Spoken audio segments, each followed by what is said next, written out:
Well, about 300 delegates have gathered in Halifax for the annual Global Security Forum.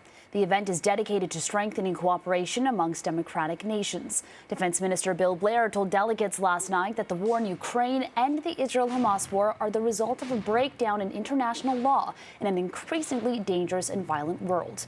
And for more on the Global Security Forum happening now, we're joined live by national security expert Anthony Seaboyer. Anthony, thank you for joining us this afternoon. I'd love to start off by asking you quite simply, what is this forum in Halifax? How does it differ? What kind of power does it have compared to, say, more established groups like NATO?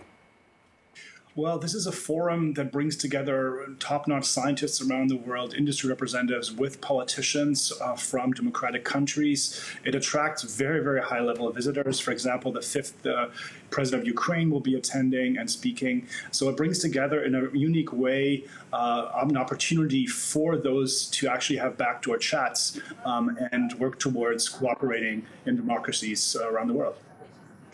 Well, one of the focal points of a lot of eyes around the world is, of course, the Israel-Hamas war. The former Israeli president is in attendance, and he's been quite outspoken against the current Prime Minister, Benjamin Netanyahu. He's likened cabinet ministers in Israel to the far-right group, the Proud Boys. He's advocated for a two-state solution. A lot of words that we haven't heard from Netanyahu. So I'm curious, in your opinion, what do you think other delegates will have to say on the matter with the former Israeli president, and what have we heard him say so far? Well, I think the key focus there is how can we first free the hostages, and secondly, work towards a longer-lasting peace solution that addresses the interests of all involved in the region. That's a huge challenge. It's been for a very long time.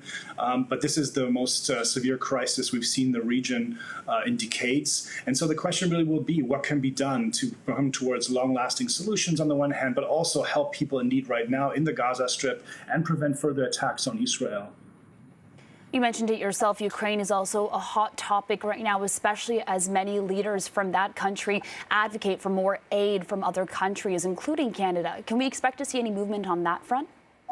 Well, we certainly need it. It's a key theme of the conference. What will a victory in Ukraine look like? What is necessary for a victory in Ukraine? These are the key topics which most of the talks are dealing with at the forum. I mean, we need more commitments. We've seen Germany, unfortunately, very recently not fulfilling its commitments regarding ammunition supplies. So there are some challenges facing Ukraine certainly right now. So we need to be strong, resolved, and despite other conflicts that we're seeing, this is really what we have to focus on the most, I would argue, from a Canadian security perspective. And speaking of the Canadian perspective, Defense Minister Bill Blair was very outspoken around a breakdown in international law. That's his own words. Law of armed conflict must be protected. What incidents do you think he's referring to in these quotes? Where have we seen a breakdown in international law? Well, this is kind of the problem we're seeing, that leaders like Putin are not afraid of consequences of the West, are becoming more and more brazen in their attacks and undermining sovereignty of nations, sovereign nations, and directly attacking them. And this is, in the end, also a problem with the UN Security Council, the strength and it has to enforce resolutions. These are huge challenges we've seen for a long time. But it's also a question of what's happening right now in Gaza Strip with the hospitals being raided. Are there other solutions? Are there other options? So these are incidents I think he's having in mind. He's very right. We really need to work on the strength of the international community. All right, and that event in Halifax happening all weekend long. National security expert Anthony Seaboyer, thank you for joining us today. Thanks for having me.